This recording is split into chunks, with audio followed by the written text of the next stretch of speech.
안녕하세요, 구독자 여러분. 저는 평범한 30대 남자 구독자 중 하나입니다.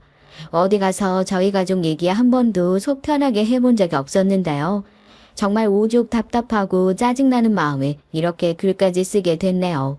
팔자는 다 운명이라고 처음 태어날 때부터 사람은 정해진 운명대로 살아갈 수밖에 없게 되어 있다고 하잖아요. 전 처음에 그 말 절대 안 믿었거든요. 사람 운명은 자기 스스로 개척해 나가는 거지 어떻게 정해진 대로 살아가는 거냐고요. 그런데 얼마 전 그 팔자와 운명을 제대로 믿게 되는 계기가 생겼습니다. 바로 시집간 저희 누나 얘기예요. 둘 중에 누구 하나 좋아온 것도 아닌데 저랑 누나는 왜 그렇게 생각하는 것도 다르고 자기 팔자를 자기가 꼰다고 하죠. 연년생인 누나와 같이 커오면서 왜 저렇게 인생을 자기 스스로 어렵게 살아가려고 작정한 사람처럼 저러는 거지 싶어 답답할 때가 한두 번이 아니었는데 이번엔 다를 거라고 자기 한번 믿어보라고 했던 누나의 결혼이 파국으로 향하는 모습을 보고 아 정말 우리 누난 남자 복이 더럽게 없는 팔자구나. 그냥 그렇게 정해져 있나 보구나. 이젠 가족들 모두 반 포기하고 그냥 속 편하게 그렇게 생각할까 싶기도 합니다. 처음엔 누나가 너무 착해서 어떤 사람들 눈엔 답답해 보일 수도 있겠지만 그래도 우리 누나가 참 나쁜 사람이 아닌데 하고 저야 당연히 팔이 안으로 굽었지만 이젠 저도 아니다 싶더라고요. 누나가 가장 믿고 의지하는 사람 중 하나였던 남동생인 저조차도 이렇게 혀를 내두를 정도면 이젠 진짜 정신 좀 차려야 하지 않나 싶어서 누나에게 허락을 받아 여기에 사연을 올리고 사람들의 반응을 함께 보기로 했어요. 제가 그 오랜 시간 동안 아무리 옆에서 얘기를 해봐도 속에 경 읽는 것처럼 듣는 둥 마는 둥 하는 누나였지만 생판 모르는 사람들도 저와 같이 생각한다는 걸 알게 되면 조금은 정신을 차리지 않을까 싶어서요. 가족의 얘기니까 너무 심한 욕은 말아주시고 그래도 저희 누나가 정신을 차릴 수 있도록 어른으로서 따끔한 한 말씀 해주시면 감사하겠습니다. 대체 누나가 뭘 했길래 이렇게 속 터져야 하냐 하시는데요. 사연 들으시는 분들 중에 여자분들이 아무래도 많으시려나요? 한번 여쭤보고 싶어서요. 여자들은 왜 그렇게 나쁜 남자에 환장하고 좋아하는 걸까요? 아니면 그냥 저희 누나가 특이 체질인 건가요? 제가 볼 때 누나가 팔자를 그렇게 망치게 된 이유는 300% 누나가 좋아하는 그 나쁜 남자들 때문이었던 것 같거든요. 지은아, 누나 오늘 좀 늦을 것 같다고 네가 아빠한테 얘기 좀 해주면 안 돼? 친구들이랑 영화만 보고 바로 들어올 거라고. 아니면 그냥 네가 아빠한테 누나 도서관에 공부하러 갔다고 얘기 좀 해주라. 응? 누나가 나중에 용돈 챙겨줄게. 미안해. 이번에 한 번만 부탁할게. 누나, 너 또 남자친구 생겼지? 너 설마 그때 그 학교 앞에서 기다리던 양아치 같은 3학년 선배랑 사귀기로 한 거 아니지? 야, 너 진짜 미쳤냐? 만날 사람이 없어서 그런 사람을 만나? 그리고 뭐 나보고 아빠한테 거짓말 좀 해달라고? 왜? 그것도 그놈이 그렇게 해달래? 아니야. 그런 거 진짜 아니야. 지훈이 네가 몰라서 그러는데 승환 선배 생각하는 것보다 엄청 착하고 괜찮은 사람이야. 인상이 무섭게 생겨서 오해를 많이 받아서 그렇지. 나한테 얼마나 잘해주는데. 네가 내 동생이라고 하니까 학교에 괴롭히는 애들 있으면 자기한테 다 말하라고 하더라. 누나, 정신 차려. 그 선배 소문이 얼마나 안 좋은 줄 알아? 학교에 괴롭히는 애들 있으면 자기한테 다 말하라고? 누나, 우리 학교에서 돈 뺏고 괴롭히고 그런 질 나쁘게 행동하는 애들 다 그 선배 패거리들이라고. 누가 누구한테 일러 바치고 누가 누굴 원내? 하여튼 당장 헤어져. 그 선배랑 안 헤어지면 아빠한테 내가 전부 다 말할 거다. 나한테 뭘 얘기해? 지영이, 너 학교에서 뭐 잘못한 거 있어? 무슨 소리야? 아니야, 아빠. 누나가 오늘 친구들이랑 도서관에서 공부한다고 늦게 들어올 것 같다고 했는데 어떻게 할까 좀 고민이라고 해가지고 내가 아빠한테 말해줄 테니까 걱정하지 말라고 그런 얘기하고 있었어요. 누나가 공부 엄청 열심히 하는 것 같아서 긴장되네. 하여튼 너네 둘 아버지가 제대로 관리 안 하는 것 같아도 항상 지켜보고 있으니까 엄한 짓 할 생각은 꿈도 꾸지 말고. 특히 김지연, 지금 학교에서 중요한 시기인 거 네가 더 잘 알고 있지? 네가 제대로 정신 못 차리고 살면 지훈이가 뭘 보고 배우겠어? 공부도 공부지만 기집애가 밤늦게 함부로 싸돌아다니지 말고. 넌 치마 꼬라지가 그게 뭐냐, 어? 학생이 말이야. 어디 술집 나가서 일해? 돈이 없는 것도 아니고 교복이 작은 애 치마를 새로 사든가. 왜 그렇게 한심한 인간들만 골라가지고 사귀냐고 눈알 윽박지르는 것도 아빠가 들어오시기 전까지고요. 아빠가 들어오시는 순간 저도 모르게 무섭고 몸이 굳는데 누나는 어떻겠어요. 아빠가 그런 막말을 쏟아내는데도 아무런 말도 못하고 고개를 푹 숙이고 네 알겠습니다. 네 알겠습니다만 하는 거죠. 워낙 엄하고 무서웠던 아빠였으니까 그 순간만큼은 저도 누나를 일러 바친다는 생각은 전혀 하지 않고 그냥 되도록 같은 편이 되어졌던 것 같아요. 저도 알고 있거든요. 아빠가 은근히 누나에게만 더 엄하고 세게 나오신다는 것을요. 깨케야 1살 차이밖에 안 나는 누나와 저였지만 어렸을 때부터 집안에서 대우는 남달랐습니다. 뭐 그런 집들 아직도 많다고 하겠지만 저희 집 역시 아주 지독한 남아선호 사상이었거든요. 누나가 한 번씩 우는 소리를 하면 엄마랑 아빤 너 낳으려고 연습용으로 나를 낳은 것 같다는 소리를 할 정도로요. 그때마다 누난 무슨 쓸데없이 그런 소리를 하냐고 했지만 누나 입장에선 그렇게 느낄 수도 있겠다 싶어요. 할머니부터 아빠, 엄마까지 같은 실수를 하더라도 저한테는 다음부터 그러지 말아라 하고 엄하게 혼을 내시긴 하더라도 대충 넘어가시는 분들이 누나가 똑같이 그릇을 깨면 종아리가 새빨개질 정도로 회초리를 들고 어린애를 1시간씩 벽 보고 서 있으라고 그렇게 벽 보고 서 있는 누나 종아리가 시뻘겋게 부어있는 걸 보고 있으면 참 기분이 그래요. 그래서 어렸을 때부터 뭔가 누나한테 묘하게 더 책임감을 느끼게 됐던 것 같고요. 누나가 저렇게 같은 잘못을 해도 더 혼날 수밖에 없는 건 나 때문이다. 그러니까 내가 누나를 조금 더 감싸줘야지. 안 혼날 수 있게 도와줘야지. 누나도 그걸 알고 있으니까 자기가 말하기 힘든 거 어려운 거 있으면 꼭 저한테 대신 얘기를 해달라고 부탁을 하곤 했었고요. 저희 아빠가 지금은 진급을 하셨지만 육군 대령 출신이셨어요.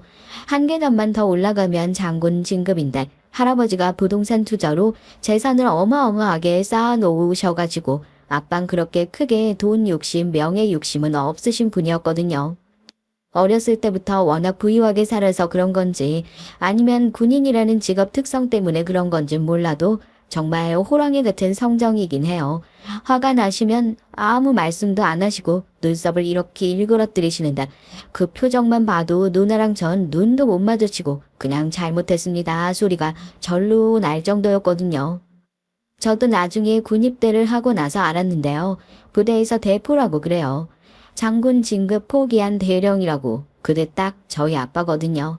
일단 대령이 10호봉에 넘어간다 하면 그 사람은 뭐 부대 내에서 그냥 천하무적이라고 하더라고요. 장군들도 함부로 못 건드리는 그런 존재가 되는 거죠. 어지간한 일들은 자기 선에서 그냥 다 처리하고요. 아마 남자분들 중에서 군대 나오신 분들은 다 아실걸요. 저렇게 무뚝뚝하고 무섭고 그냥 여러모로 참 어려운 아빠랑 살고 있는 엄마가 제일 대단하다 싶을 수준이에요. 또 엄마 성격은 엄청 여성스럽고 순하고 하셔서 아빠가 고집불통으로 구셔도 그냥 그렇게 하자, 그렇게 하세요 여보 하고 다 넘어가시는 편이시거든요. 그러니까 한마디로 얘기해서 저희 집에서 아빠를 건드릴 수 있는 사람은 그 아무도 없는 거죠. 밖에서도 안에서도 천하무적이었던 독불장군 아빠를 말이에요. 거짓말 해주는 것도 오늘이 마지막인 줄 알아? 다음부턴 이런 일 절대 없을 거니까 오늘 늦지 말고 적당히 놀다가 들어와라. 어? 누나 약속한 거야. 이번 주 안에 꼭 헤어지겠다고 얘기한다고. 만약에 안 헤어지면 나 진짜 누나 생각 안 하고 아빠한테 얘기해. 지훈아 고마워. 진짜 너밖에 없어. 나 아까 아빠한테 들키는 줄 알고 얼마나 조마조마했는지 몰라. 약속 꼭 지킬게. 누나 알잖아. 아무리 좋다고 하더라도 네가 싫다고 하면 나도 싫어. 이번 주에 꼭 헤어지자고 할 테니까 약속했는데 안 나가면 걔가 더 화내고 난리칠 것 같아서 그래. 일찍 들어올게. 걱정하지 마. 알겠지? 그리고 누난 그런 고분고분하고 참한 엄마의 성격을 그대로 빼다 박은 것 같은 사람이었어요. 예쁘장한 외모도 마찬가지였고요. 솔직히 저희 누나긴 하지만 어디 가서 야 저게 네 누나야 하는 수군거림을 들을 정도로 누나는 어디를 가든지 눈에 띄는 외모를 가지고 있는 사람이에요. 누나 있는 남동생들, 특히나 나이 차이 얼마 안 나는 남동생들은 어렸을 때부터 누나랑 그렇게 치고받고 싸우고 사이가 안 좋다고 하는데 전 무서운 아빠라는 공동의 적을 두고 있어서 그런지 누나랑 어렸을 때부터 정말 사이좋게 지냈거든요. 제가 누나를 지켜줘야겠다는 그 의무감도 있고 하니까요. 제 말이라면 다 좋다고, 다 너 하고 싶은 대로 하자고 하는 누나가 있어서 항상 든든하고 참 좋았습니다. 그렇게 모든 것이 완벽한 누나에게도 딱 하나 모자란 점이 있다면 그건 바로 남자 보는 눈이요. 제가 누나한테 그러거든요. 누나 넌 남자 보는 눈이 어디 발바닥에 달려있냐고. 오죽하면 저희 누나 친구들 사이에서 한때 별명이 난지도였답니다. 어디서 그렇게 쓰레기 같은 남자들만 쏙쏙 골라가지고 만나냐고요. 그 정도 얘기만 들어도 누나가 얼마나 남자 때문에 어렸을 때부터 속을 썩였는지 아시겠죠? 하여튼 누나 쫓아다니면서 그런 날파리 같은 놈들한테서 구해주는 것이 언제부터 제 일이 됐다니까요. 사람이 또 착해서 심하게 말도 못하겠는데 맨날 저한텐 생각보다 괜찮은 사람이다. 네가 모르는 좋은 면도 있다. 한번 만나봐라 하는데 그럴 때마다 저만 답답해서 미칠 노릇이었죠.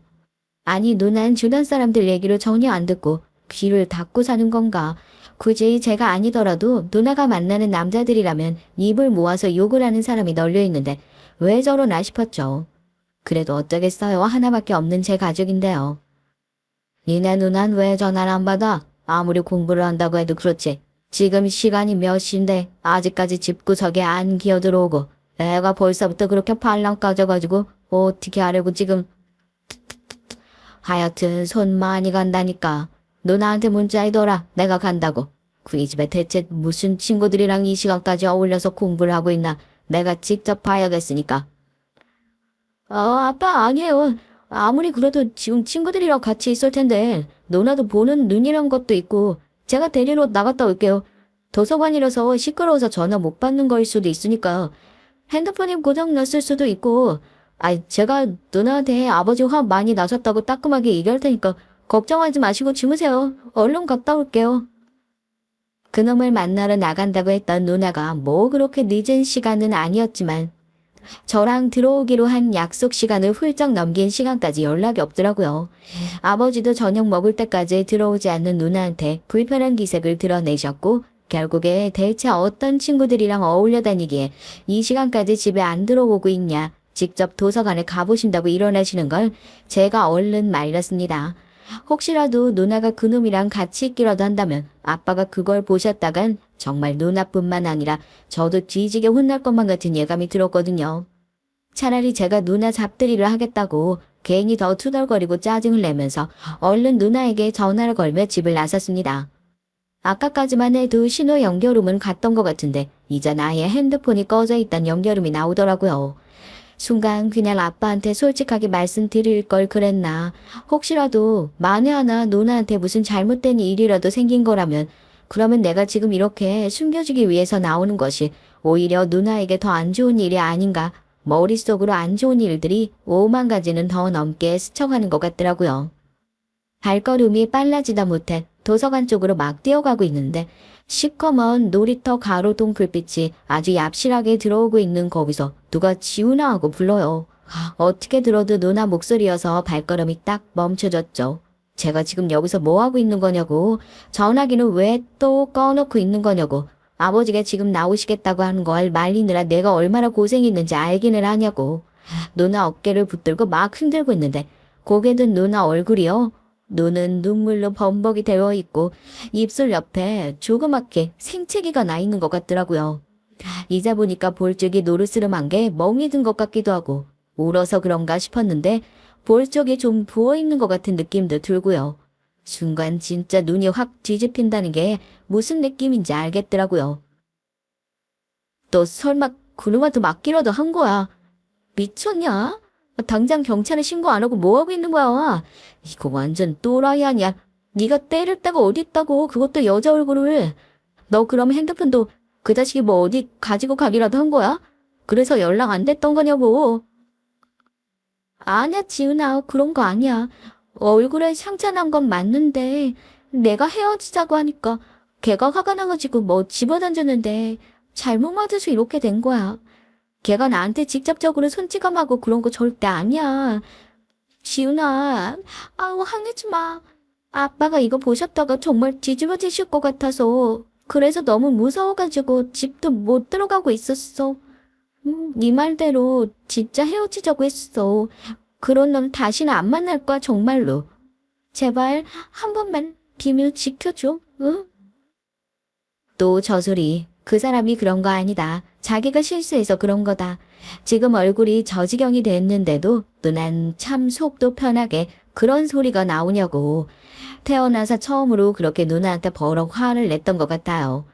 누난 제가 그렇게 화를 내는데도 아무 말도 못하고 눈물만 뚝뚝 흘리면서 아빠한테 들키는 게 죽는 것보다 더 무섭다고, 남자친구 때문에 이렇게 된 거 알면 진짜로 자긴 아빠한테 머리가 밀려서 집에 갇혀가지고 살지도 모른다고 펑펑 울면서 한 번만 도와달라고 사정사정을 하는데 거기에 제가 마음이 약해진 거죠.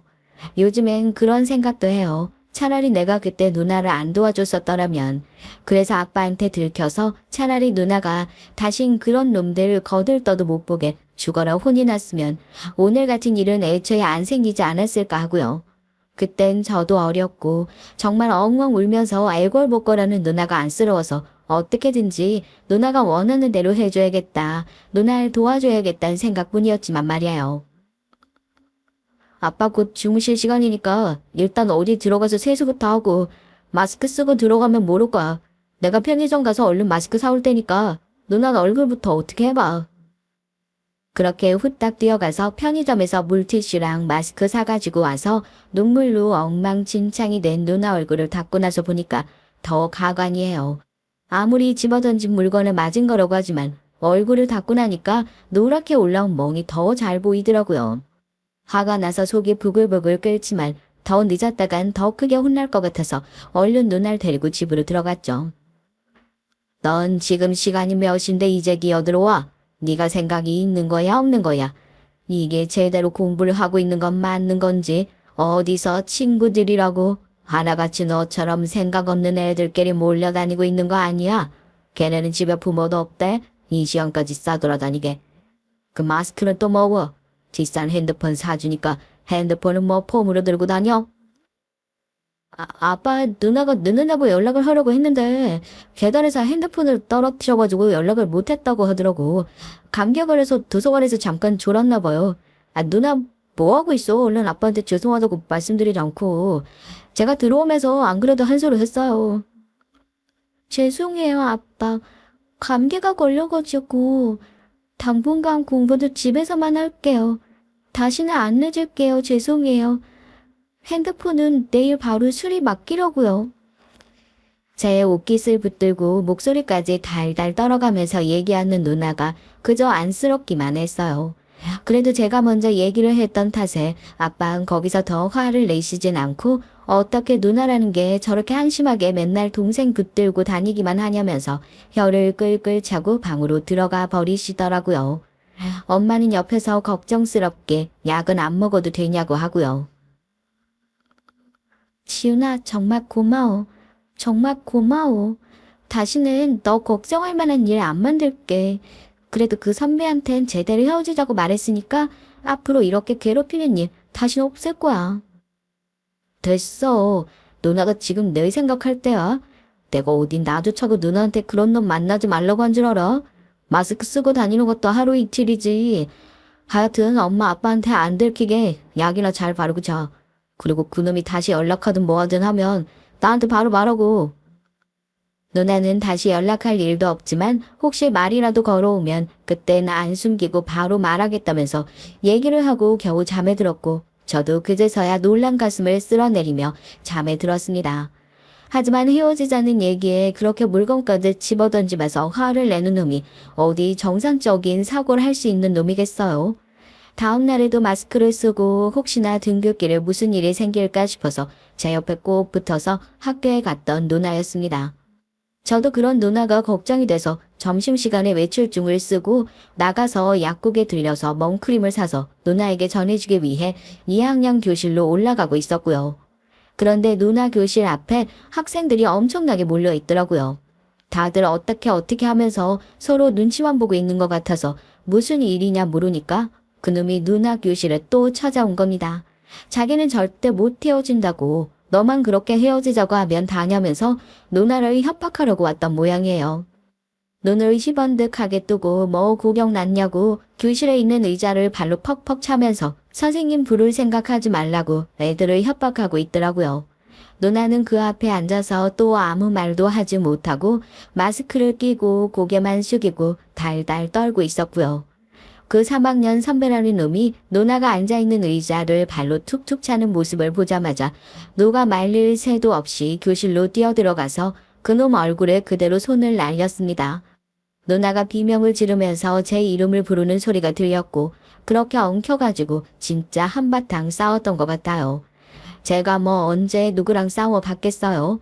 그놈이랑 그놈 친구들한테 얻어맞는 게 훨씬 더 많은 것 같았지만 그런 식으로라도 본때로 보여주지 않으면 진짜 나중에 무슨 일이 터져도 큰일이 나겠다 싶어서요. 제발 그만해.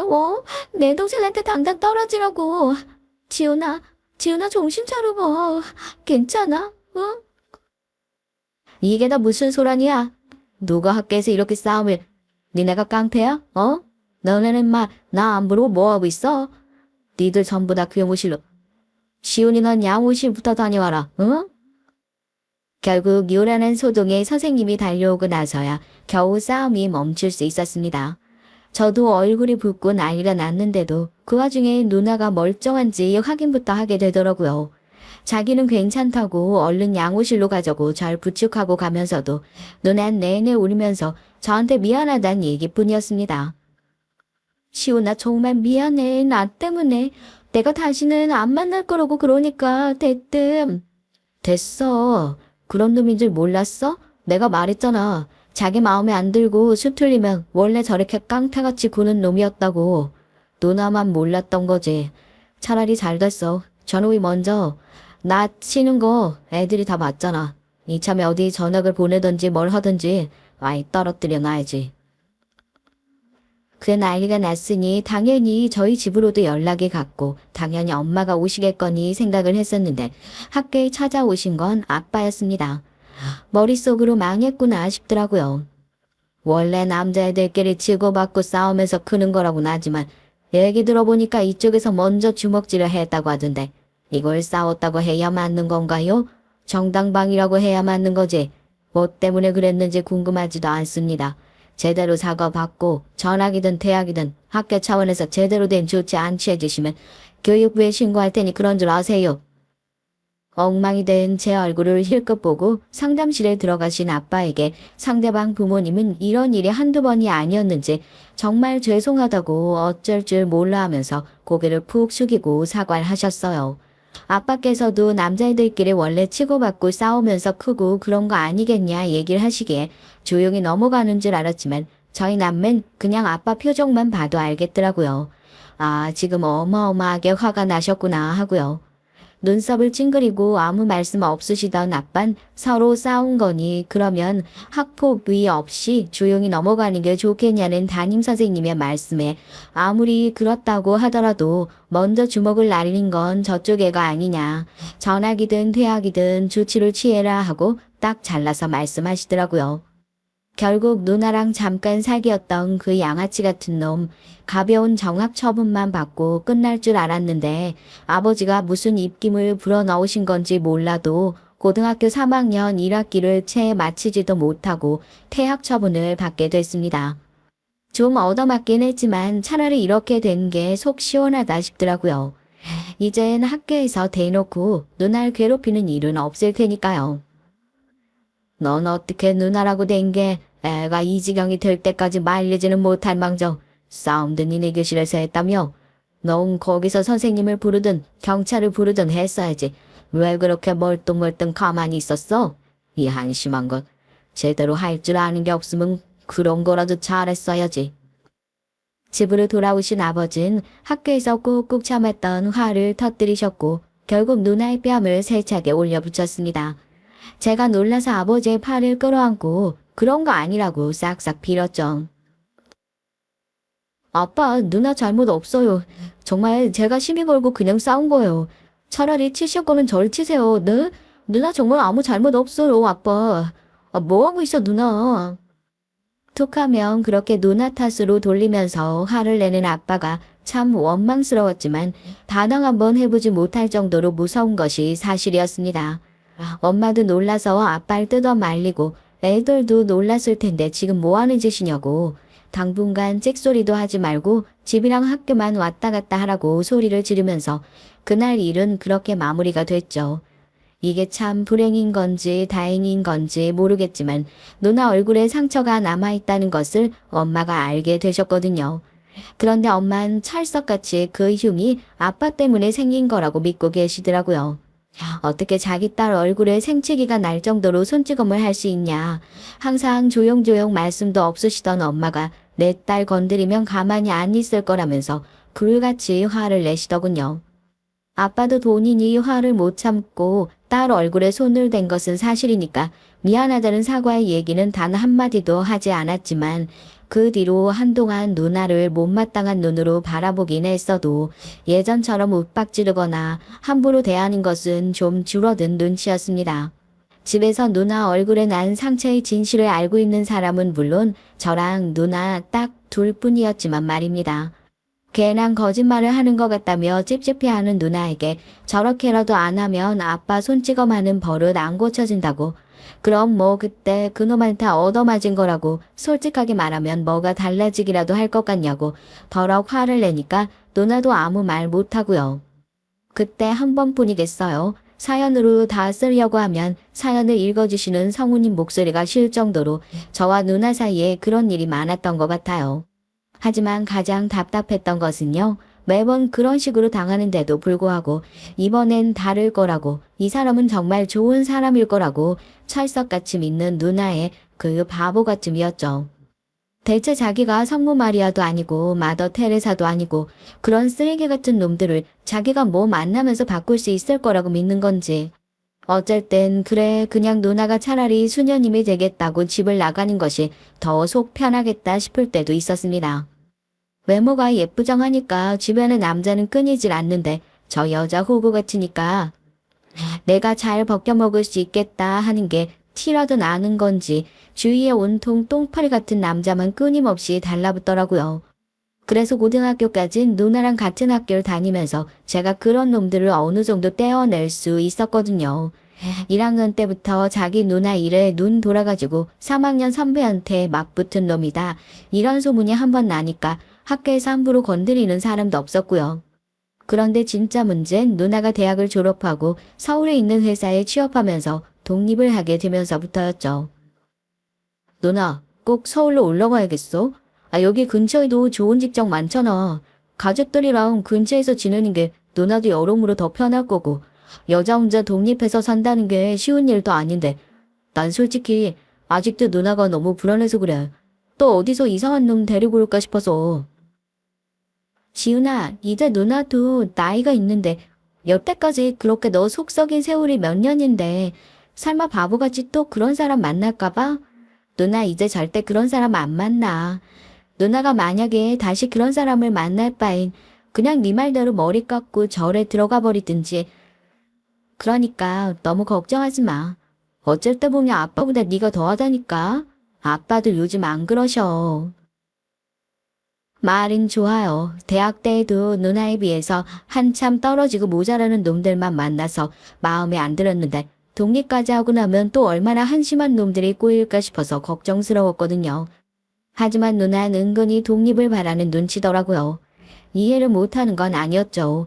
외모가 예쁜 만큼 공부도 잘하는 누나였지만 은근히 기집애가 잘나봤자 나중에 시집갈 때 방해된다는 소리만 하면서 누나의 능력을 제대로 인정해주지 않는 아빠였고 은퇴를 하신 후에도 군인일 때 버릇이 남아있는 건지 늘 명령조, 윽박지르는 말투로 얘기를 하는 아빠 때문에 누난 집에서 항상 움찔움찔 놀라는 날이 많았거든요.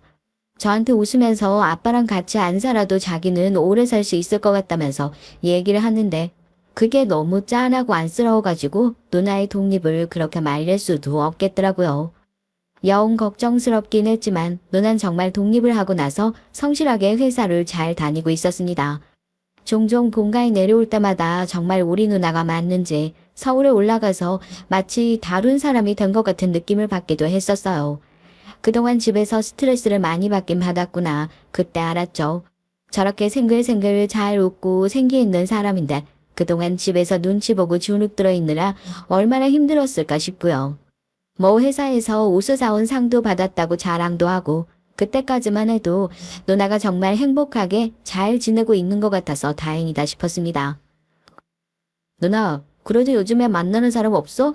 내가 알던 우리 누나는 주변에 남자친구가 항상 끊이지 않았던 것 같은데 요즘엔 통 나한테 남자친구 만난다는 얘기를 안 하는 것 같아서 누나 요즘에 얼굴 핀 거 그것도 다 만나는 사람 있어서 그런 거 아니야? 있으면 얘기 좀 해봐. 아빠한텐 비밀로 하더라도 우리 사이에 비밀이 어디 있다고. 응. 그래? 티가 많이 나? 안 그래도 내 친구들 만날 때마다 요즘 엄청 사랑받는 여자 얼굴 같단 얘기 많이 듣긴 하는데 너까지 그런 얘기 하는 거 보면 내가 진짜 좋은 사람 만나고 있나 보다. 나 요즘 만나는 사람 있어. 결혼 생각도 있고. 안 그래도 조만간 가족들한테 인사시키려고 데리고 오려고 했어. 성실하고 정말 괜찮은 사람이야. 요즘 들어서 화사해진 누나 얼굴에 별 생각 없이 물어봤었던 거였는데 누나는 수줍게 얼굴을 붉히면서 그제서야 결혼까지 생각할 정도로 깊은 관계로 만나는 사람이 있다며 저에게 털어놨습니다. 너무 갑작스러운 얘기기도 했고 한편으로 또 불안하기도 했었던 것 같아요. 그동안 누나가 만나왔던 사람들은 제가 옆에서 제일 많이 지켜봤었으니까 이번엔 또 얼마나 말도 안 되는 사람을 데리고 올까 싶으면서도 또 이 정도로 누나가 긍정적으로 변한 적도 없었던 것 같으니까 이번엔 정말 믿고 지켜볼 수 있지 않을까 싶었죠. 어디서 이렇게 뭐? 결혼? 니네가 뭐 제대로 해놓은 거나 있으면서 결혼 소리를 꺼내? 내가 어디 너 결혼할 때 한 푼이라도 보태준다든? 지금 당연히 내가 결혼하겠다고 하면 어떻게든 도와주겠지. 지금 그 생각으로 이런 말 같지도 않은 놈을 데리고 온 거 아니야? 아빠, 내가 진심으로 아끼고 사랑하는 사람이에요. 나한텐 함부로 얘기할 수 있어도 이 사람한테 그렇게 막말하시는 거 저 못 참아요. 여태까지 아빠가 하시는 말씀이면 다 맞는 얘기겠거니 하고 참고 살았어요. 한 번도 아빠한테 사랑받는 딸이라는 생각 해본 적 없고요. 적어도 이 사람은 직업이든 뭐든 다 떠나서 내가 사랑받고 있구나 느끼게 해준다고요. 아빠가 뭐라고 반대를 하시든 저 이 결혼 할 거예요. 결혼식장에 아빠 없더라도 어떻게든지 식 올릴 테니까 그런 줄 아세요. 설마 했었던 그 걱정은 현실이 되더군요. 좋은 대학 나와서 꽤나 괜찮은 회사 다니고 있던 저희 누나가 데려온 매형 중고차 딜러랍니다. 말이 좋아 중고차 딜러지. 제가 직업이나 사람에 대해서 편견을 가지는 그런 못된 사람은 아니지만요. 처음 만나는 자리에서 손을 씻는다며 팔을 걷어붙이는데 티셔츠 끝자락으로 문신이 보이더라고요. 아, 이번에도 누나가 또 어마어마하게 별로인 인간을 어디서 데려왔구나 싶더라고요. 결혼 얘기를 꺼내자마자 기가 차서 들을 생각도 않고 자리를 박차고 일어나려는 아빠에게 누나도 지지 않고 대들기 시작했습니다. 맨날 아빠 앞에서 무서워서 아무런 말도 못하고 벌벌 떨던 누나였는데 대체 어디서 이런 깡이 나왔는지 몰라도 자기는 아빠 없이도 무조건 결혼식 올릴 거다. 말리지 말아라 하고 뭐에 홀린 사람처럼 굴더라고요. 저도 보면서 어이가 없을 정도였으니 저희 부모님은 오죽하셨겠어요. 그 옆에서 매형은 무릎을 처욱하니 꿇고 장인어른 소리를 해가면서요. 장인어른 결혼식에 뭐 보태달라 그러는 것도 아니고 장인어른한테 손 벌리고 싶은 생각도 없습니다. 저 그냥 이 사람 행복하게 잘 지내게 해주고 싶은 마음밖에 없어요. 처음에 이 사람 만났을 때 자긴 한 번도 제대로 사랑받은 적이 없는 것 같다고 그런 얘기 하는데 이렇게 잘난 사람도 그런 생각을 하면서 사는구나. 안쓰러운 마음도 들고 적어도 저 만나는 동안만은 그런 생각 안 들게끔 열심히 노력하면서 살겠습니다. 한 번만 믿어주십시오. 누가 네 장인어른이냐고 뒷목 잡고 쓰러지기 전인 아빠와는 달리 저와 엄만 진심 같아 보이는 그 모습에 마음이 동하더군요. 누나도 옆에서 울면서 이 사람 제발 겉으로 보이는 것만 보지 말고 한 번만 믿어달라고 사정을 하고요. 여태까지 누나의 그 얘기에 몇 번이나 속았던 저였지만 이번엔 정말 다른가 생각이 들 정도였어요. 그전까진 어디 동네 양아지처럼 보이긴 했는데 무슨 일이 있어도 누나를 끝까지 책임지고 행복하게 해주겠다는 얘기에 조금은 든든하게 들리더라고요. 아빠한텐 많은 사랑을 못 받았던 누나였지만 저런 사람과 결혼하면 그래도 행복한 가정을 이루면서 살 수 있지 않을까 하고요. 결국 저와 엄마 그리고 누나까지 합세해서 아빠를 끈질기게 설득해 결혼 허락을 받아내게 됐습니다. 굳이 그렇게 양아치 같아 보이는 놈과 결혼을 시키기 위해서 아빠를 설득하겠다는 것이 이해가 안 되실 수도 있겠지만 그때 매형은 정말 건실하고 사람 좋아 보였어요. 비록 직업이 그렇고 겉모습이 그렇긴 하지만 결혼 허락을 받기 위해서 거의 매일같이 1시간 반 거리의 본가에 들락날락하면서 부모님의 마음을 얻으려 노력하는 모습이 참 성실하고 일관되어 보인다고 생각했으니까요. 이래서 정말 사람 겉모습만 보고 판단하면 안 되는 거구나. 저도 그때 참 많이 느꼈었습니다. 그치만 아빠는 좀 달랐던 것 같아요. 결혼식에 안 가면 애비도 없는 기집애라고 사람들한테 손가락질 당할 것 같아 집안 망신시키기 싫어서 겨우 가주는 거다. 하시는 그 말씀이 그냥 딸 시집 보내기 싫어서 괜히 싫은 소리 하시는 거라고 생각했는데 정말 울며 겨자 먹기로 결혼 허락을 해주시는 것 같더라고요. 누나 식장 잡을 때부터 얘기하셨던 것처럼 아무런 도움을 주시지 않았던 건 물론이고 엄마 옆에서 그렇게 설득을 했는데도 누나가 서울에 신혼집 왔는데 정말 10원 한 장을 보태주시지 않더라니까요. 뭐 좀 시끄럽긴 했지만 누나가 정말 전세 대출부터 신용 대출까지 지금은 은행이 빡세져서 그렇게 나오지 않겠지만 가능한 대출 다 끌어다가 아파트를 샀다고 하더라고요. 이왕 허락해 주시는 거 하나밖에 없는 딸 결혼했는데 그래도 기분 좋게 좀 도와주시지.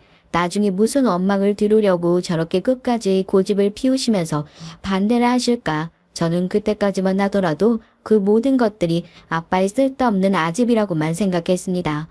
아빠는 원래 그런 분이었으니까요. 누난 신혼생활 좀 어때? 잘 지내고 있어? 집들이도 한번 가야 되는데 나도 요즘 일이 바빠서 한번 시간을 못 내고 있네. 나 안 그래도 다음 주에 친구 결혼식 때문에 서울 올라갈 일 있는데 누나랑 매형이랑 그때 시간 괜찮으면 같이 밥이나 먹자. 누나야 너무 좋지. 너 올라온다고 하면 언제든지 환영이니까.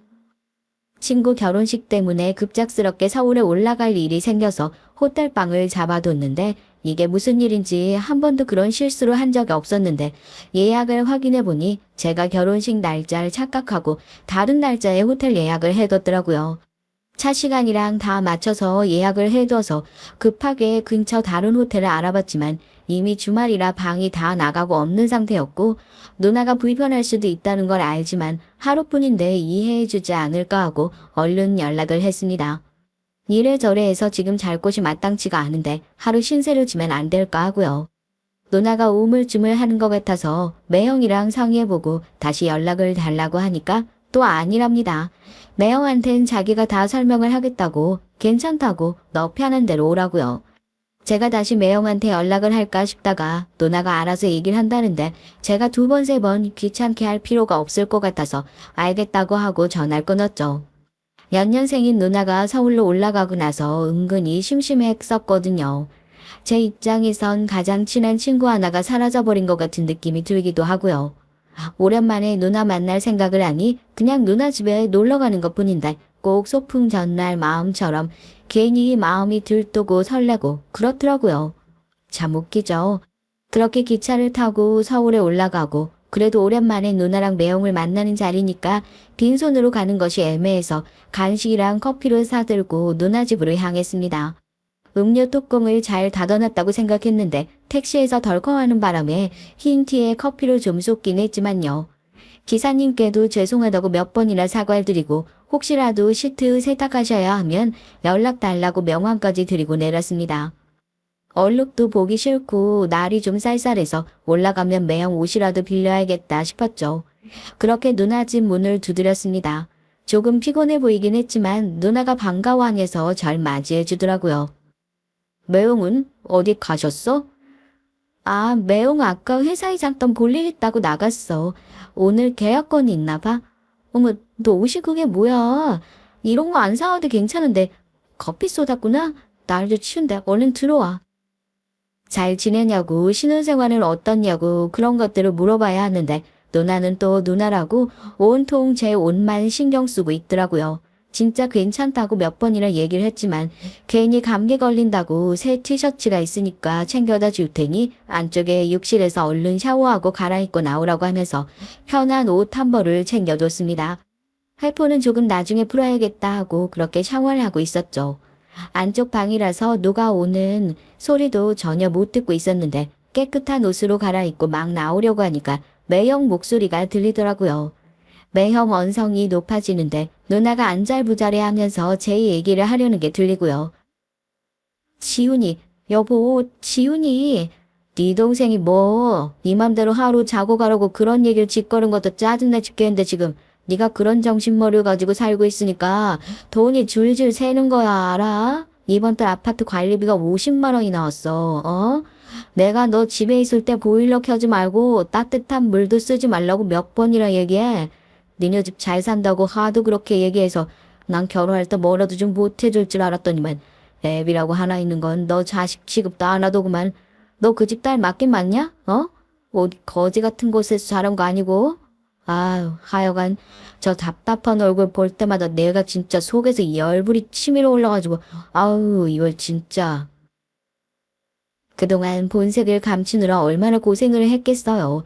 매형은 저희 집이 뭐 뜯어먹을 수 있을 만한 집이라 생각하고 애초에 누나한테 접근한 것 같더라고요. 누나에게 10원 한 장 보태주지 않은 저희 아빠 얘기를 들먹거리면서 누나 대출로 겨우 산 아파트 관리비를 얼마나 보태고 있는지 모르겠지만 그거 꼴랑 50만 원 나왔다고 누나를 윽박지르고 있는 거 아니겠어요? 누나가 큰 목소리에 뭐 대꾸하지 못하고 웅크리고 있으니까 답답해서 짜증이 난다고 뭘 그렇게 목석같이 서 있기만 하냐고 누나의 뺨을 올려붙이는 순간 저도 깜짝 놀라서 문을 부술 듯이 열고 밖으로 튀어나갔습니다. 제가 도착한 지 전혀 모르고 있었던 매형은 제 얼굴을 보자마자 깜짝 놀란 눈치더라고요. 매형이 뭐라고 변명을 하는 것을 듣지도 않고 저도 그대로 매형의 뺨을 올려붙였습니다. 누나는 또 한 번 절 끌어안고 뜯어 말렸고요. 처음 봤을 때부터 질 떨어지는 놈이라고 생각했는데 이딴 한심한 인간을 남편이라고 데리고 살고 있냐? 어? 어디 감히 우리 누나한테 손을 올려? 매형의 멱살을 붙잡고 바닥에 내팽개쳐버리곤 전 전화기를 들어 바로 전화를 걸었어요. 경찰한테 전화를 했냐고요? 아니요, 아빠한테요. 서울에 잘 도착했냐고, 누나는 잘 지내고 있냐고, 은근슬쩍 누나의 안부를 물어보신 아빠에게 제가 누나 집에 올라와 있었던 얘기들을 전부 다 말했습니다. 그리고 아빠한테 버럭 화를 냈죠. 아빠 때문에 누나가 이런 취급을 받는 거 아니냐고요. 아빠한테도 제대로 사랑 못 받는 딸을 누가 소중하게 여기겠냐고요. 내가 지금 올라갈 테니까 그놈 어디 도망 못 가게 묶어 놓든지 해라. 당장 경찰에 신고하고, 알겠어? 제 얘기를 가만히 듣고 계시던 아빤 한참 동안 아무런 말씀이 없으시더니 정말 어금니 꽉 깨물고 그놈 새끼 어디 도망 못 가게 잘 붙들고 있으라고 저한테 한마디 하시고 전화를 뚝 끊어버리시더라고요. 놀라서 벌벌 떨고 있는 누나를 꼭 끌어안고 이제 다 괜찮다고 이깟 놈한테 쫄아가지고 살 필요 없다고 다 좋으니까 제발 다시는 이런 놈들 좀 만나지 말라고 누나한테 사정사정을 했어요. 제가 누나를 달래고 있는 틈을 타서 상황이 잘못됐다는 걸 깨닫고 은근슬쩍 내빼려는 매형의 발등을 그대로 콱 밟아버렸습니다. 아야야 곡소리를 내면서 바닥에 주저앉는 매형을 보니까 얼마나 우습던지요. 저한테 한 대 얻어맞고 찍소리도 못할 놈이 지 마누라한테 여태까지 잘난 것도 없이 그렇게 큰 소리를 냈다는 게요. 아무래도 제가 계속 매형을 이 집에 계속 묶어둘 수 없을 것 같아 경찰에 신고를 했습니다. 정말 이렇게까지 해야겠냐 누나한테도 정신 똑바로 차리라고. 그럼 저딴 놈한테 계속해서 얻어맞고 살 거냐고 하니까 고개를 저으면서 붙잡고 있던 제 팔을 놓더라고요. 그렇게 저희 가족은 나란히 경찰서에 가게 됐습니다. 아, 오해라니까요. 그냥 흔하게 부부싸움 좀 한 거 가지고 경찰에 신고하고 이게 가족끼리 할 짓이에요, 네? 저 성실하게 세금 따박따박 잘 내고 있는 사람입니다. 경찰서에 온 매형은 이제 제가 본인을 못 때린다는 것을 알고는 실컷 기고만장해져서 경찰관들에게 꼬장을 부리기 시작하더라고요. 누나도 그 모습을 보고 열이 받아서 맞은 사람이 여기 있는데 무슨 소리냐고 버럭 화를 내는데 그때 저희 아빠가 경찰서 문을 박차고 들어오셨습니다. 매형도 저희 아빠 포스에 쫀 건지 신나게 놀리던 입을 꾹 다물더라고요. 인상을 팍 쓰고 들어오신 아빤 잔뜩 풀 죽어 있는 누나의 어깨를 토닥여주고는 그대로 매형이 따기로 시원하게 날려버렸습니다.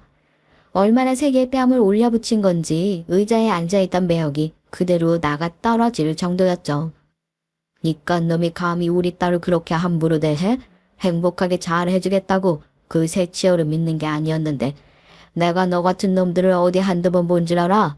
너 내 식구 건드리면 어떻게 되는지 이제부터 똑똑히 보여줄 테니까 잘 봐. 알겠어?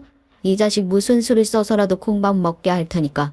박지연, 고개 들고 어깨 펴고 똑바로 앉아. 네가 무슨 죄 지었어? 죄는 이놈이 지었는데 왜 네가 더 풀 죽어 있어? 너 내 딸이다. 당당하란 말이야.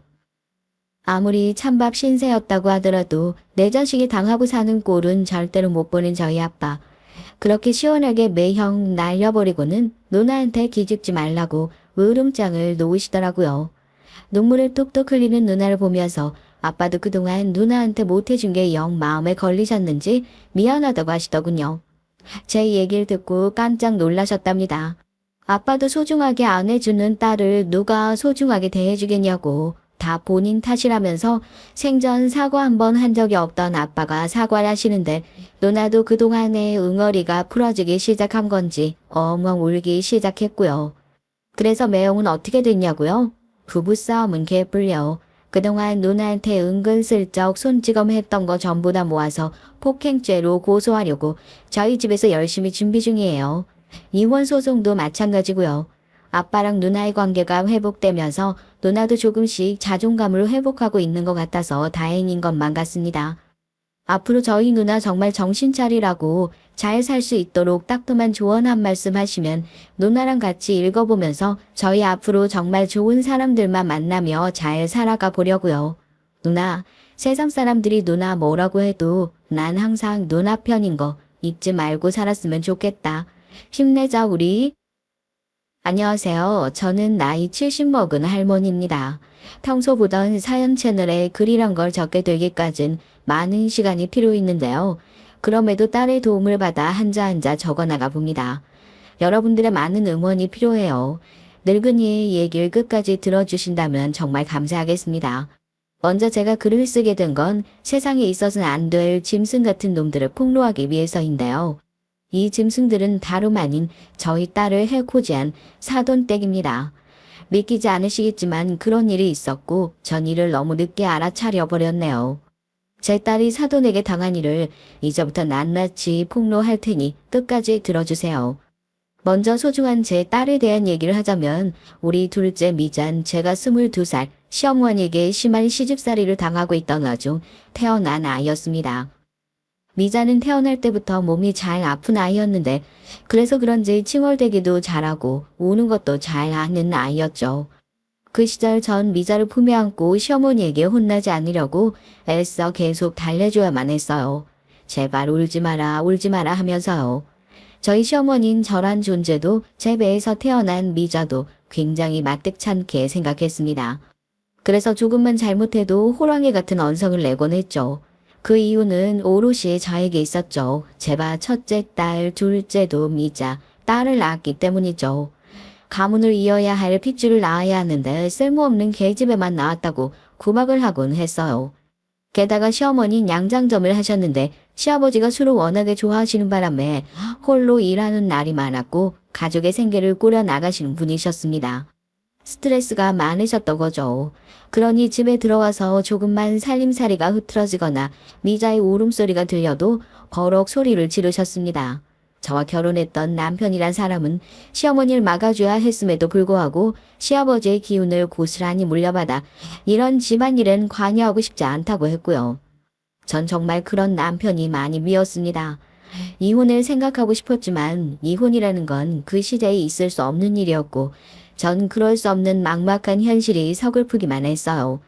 그러던 어느 날엔 시어머니가 집에 돌아와 버럭 성을 내는데 시아버지와 남편은 허허실실 웃으며 술이나 주고받고 있고 문득 제 처지가 너무 초라하게 느껴졌어요. 그런데 그때 우리 미자가 너무나 대쪽 같은 태도로 자기 할머니 앞에 나서는 겁니다.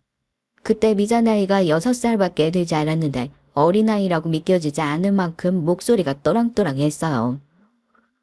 너는 내가 없을 때 시집살이 똑바로 하라니까 그런 것도 여태 안 하고 뭐 했던 거냐. 그리고 미자 저 계집애는 왜 이렇게 차오불고 난리야.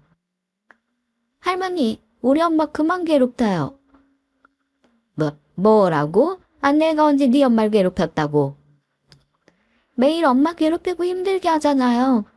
엄마도 우리 돌보느라 힘들어요. 그러니까 그만해요. 나 우는 거 싫다고요. 이놈의 기집애가 못하는 말이 없네.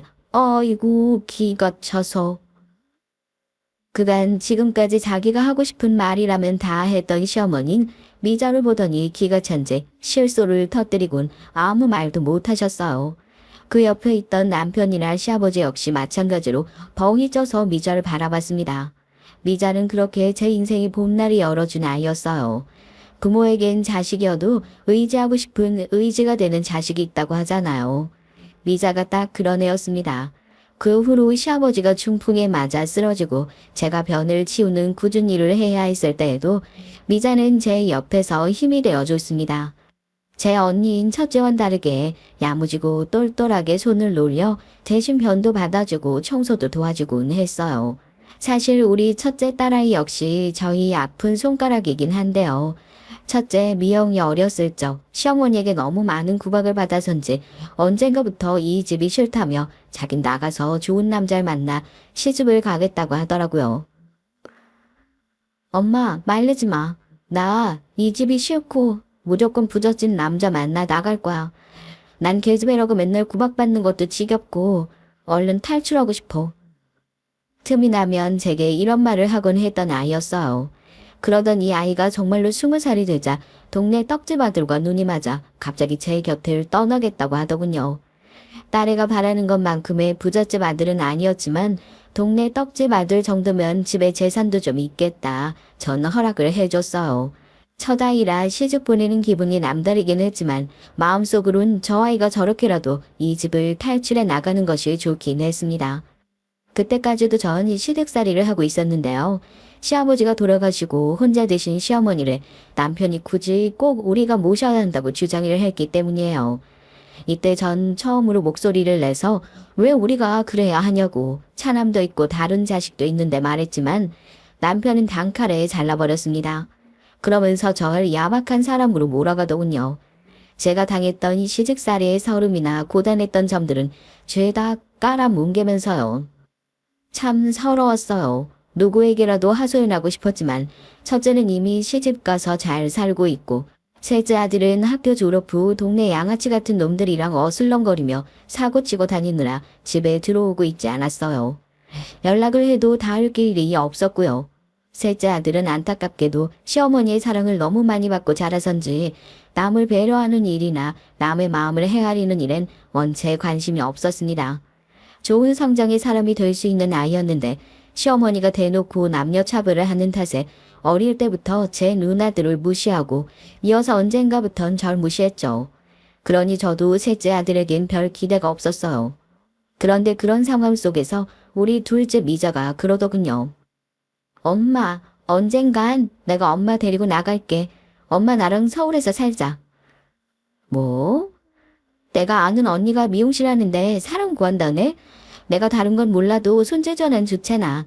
언니 따라 미용 배우면 어디 가서 굶지 않고 살겠지. 그때 엄마도 같이 가자. 네가 아는 언니? 응.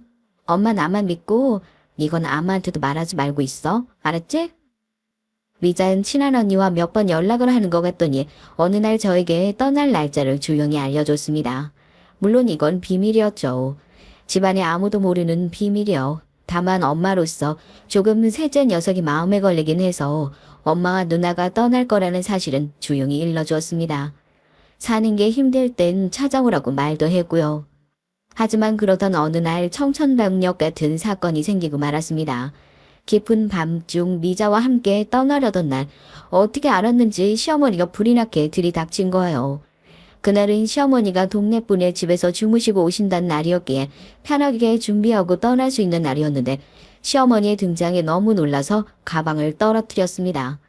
시어머니는 저를 보자마자 대뜸 손을 들어 짝소리나게 뺨을 치셨고 그 다음부턴 떨어진 가방으로 절 엎드려 패기 시작했어요. 미자가 울며 불며 말려봤자 시어머니의 꼬정꼬정한 깃은 당해낼 수가 없었습니다. 그리고 그 옆에 아들이 멍한 얼굴로 이 상황을 바라보고 있었고요. 그제 아들이 제가 그토록 비밀이라고 일렀던 것을 시어머니에게 알렸다는 사실을 깨달았죠. 도대체 아들은 무슨 생각으로 그 일을 말했던 것일까요? 시어머니는 온갖 험한 말로 저를 한 번 더 사지에 몰았습니다. 어머님, 내 인연, 너는 사람도 아닌 짐승이다. 이 금수만도 못한 년 같으니라고 감히 혼자 살겠다고 여길 떠나려고 해? 네 남편이랑 날 버리려고 해? 너는 천하에 죽일 년이야. 너 같은 년을 내 며느리로 삼고 지난 세월 떠받들어 온 세월이 아깝다 아까워. 내 진작에 너를 쫓아냈어야 하는데 달랑 아들 하나 낳아놓고 뻔뻔하게 얼굴 두밀더니 처지가 불쌍해서 참아줬거늘. 아이고 은혜를 이렇게 갚어? 어머님 아파요. 그만하세요. 제발 그만 때리시라고요. 너는 더 맞아야 돼. 시어머니는 다혈질에 한번 눈이 돌면 무슨 일을 하든 하는 사람이었습니다. 갑자기 마당에 있던 차도를 집어들더니 그걸로 제 얼굴이며 등이며 찍어내리더군요. 너무 아파 비명을 지를 새도 없이 쓰러졌는데 피가 쏟아지는 와중에도 시어머니는 멈추질 않았어요. 그런데 그 순간 우리 둘째 미자가 벌떡 일어나서 시어머니를 거칠게 밀어내고는 말하더군요. 미자 역시 차도를 맞아 몰골이 엉망이었지만 미자의 목소리만큼은 또렷했습니다. 엄마가 뭘 그렇게 잘못했다고요? 우리 엄마, 할머니, 할아버지 병수발 다 들고 아버지 바람까지 참아주며 사신 분이에요. 엄마 같은 분이 어딨어요? 난 이제 할머니도 징그러워요. 사람같이 느껴지지 않는다고요. 그만 엄마랑 저 보내주세요. 그리고 다신 연락하지 마세요. 오늘부터 할머니랑 저랑 엄마랑 인연 끊고 사는 거예요. 미자는 무서워서 몸을 떨면서도 자기 할 말을 하더니 끝끝내 제 손을 잡고 달리기 시작했습니다.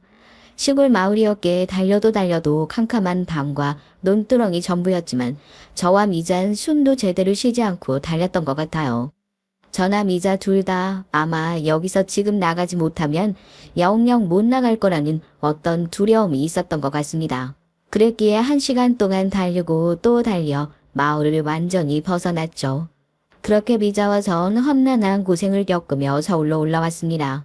미자와 처음 서울에 도착해 미자가 구한 방이라는 곳에 도착했을 땐 둘이 누가 먼저랄 것도 없이 서로를 껴안고 엉엉 울었어요.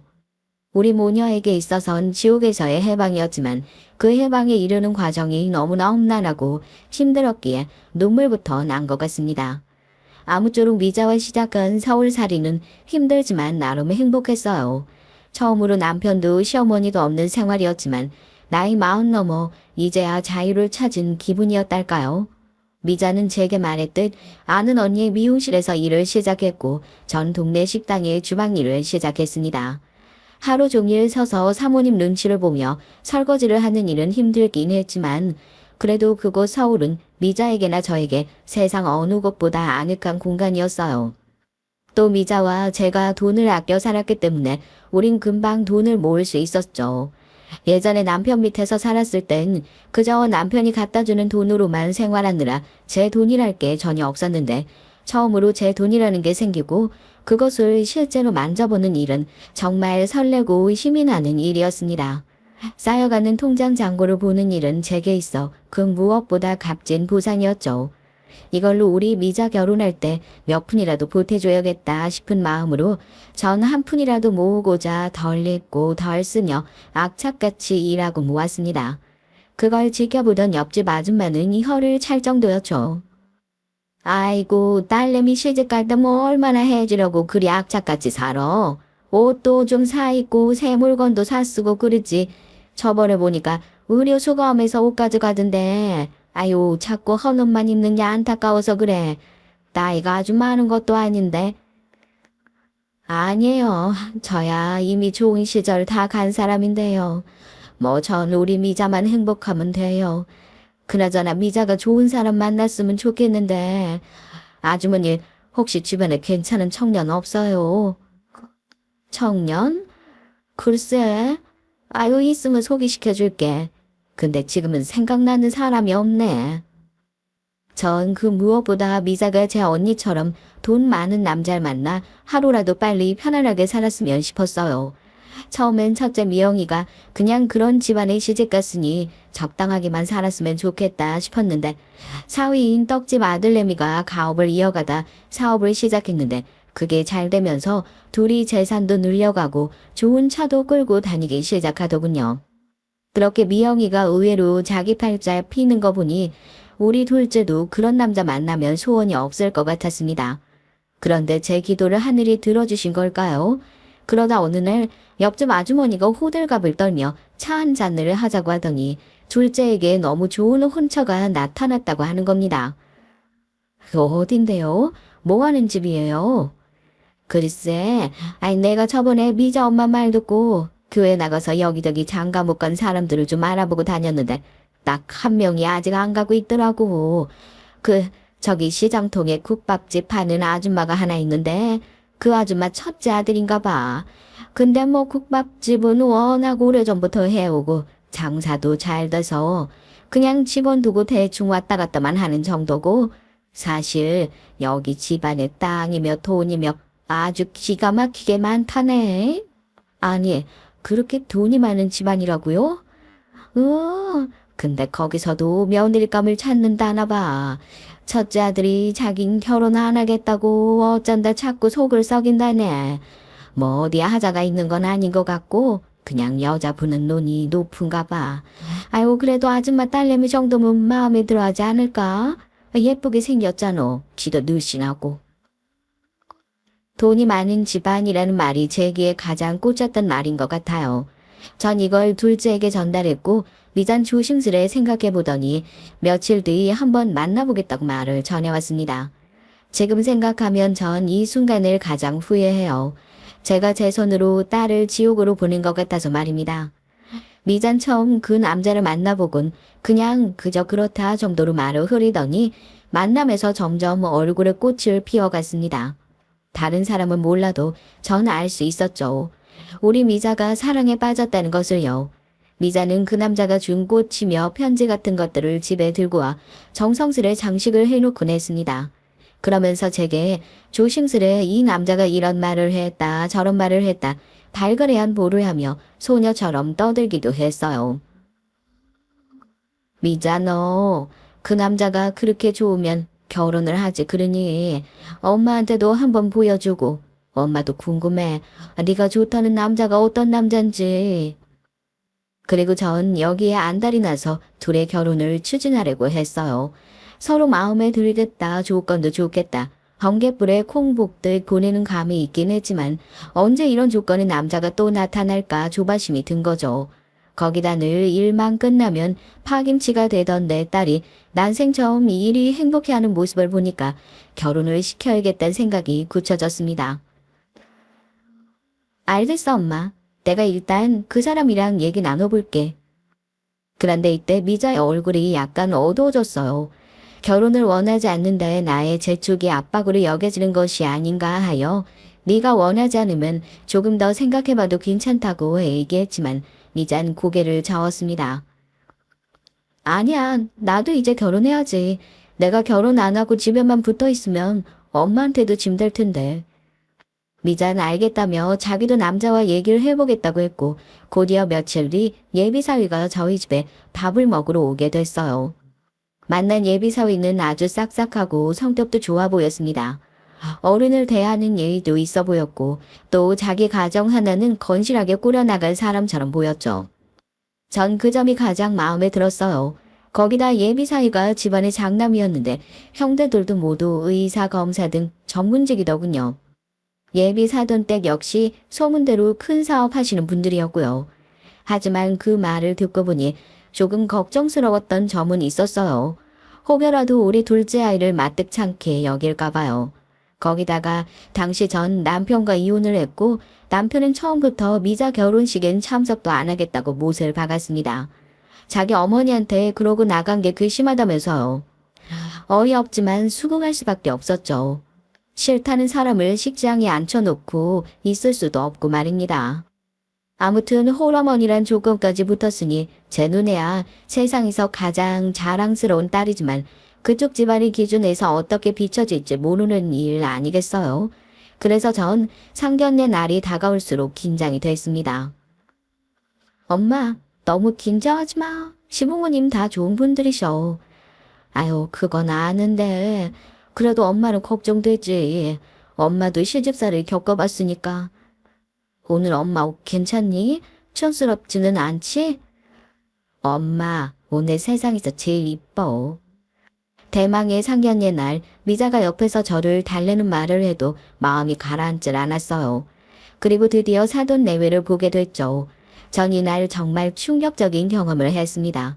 우선 사돈분들이 어떤 분들인지 무척 궁금했는데 제가 상상한 그 이상이었어요. 입은 옷이나 말씨나 모두 고풍스럽고 우아함이 넘치는 분들이었죠. 그러다 혼수 얘기가 나왔는데 이때 안사돈의 말이 굉장히 마음에 걸렸습니다.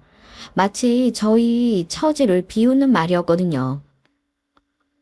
아, 근데 저희 집에서 집을 해갈 테니 혼수는 여자 쪽에서 준비하는 게 맞을 듯 싶은데 어떻게 생각하세요? 아, 네, 괜찮습니다. 정말 괜찮으세요? 아, 혹시나 여력이 안 되신다면 말씀하셔도 됩니다. 저희도 사는 수준은 다 아는데 부담드리고 싶지 않아서요. 사는 수준이요? 아유, 그게 무슨 말인지. 아이, 제가 오래전부터 딸아이 결혼자금 명목으로 돈을 모아놨어요. 그리 큰 돈은 아니지만 딸아이에게 들은 액수 정도라면 저희가 해갈 수 있을 것 같은데요. 아이고, 그래요? 예상매네요. 네, 뭐 그러시다면 저희도 편한 마음으로 받겠습니다. 그런데 불쾌한 일은 여기서 끝나지 않았습니다. 상견례장에서 코스 요리로 소고기가 나왔는데 안사돈이 이러더군요. 아이, 근데 혹시 이런 거 드셔보신 적 많으시죠?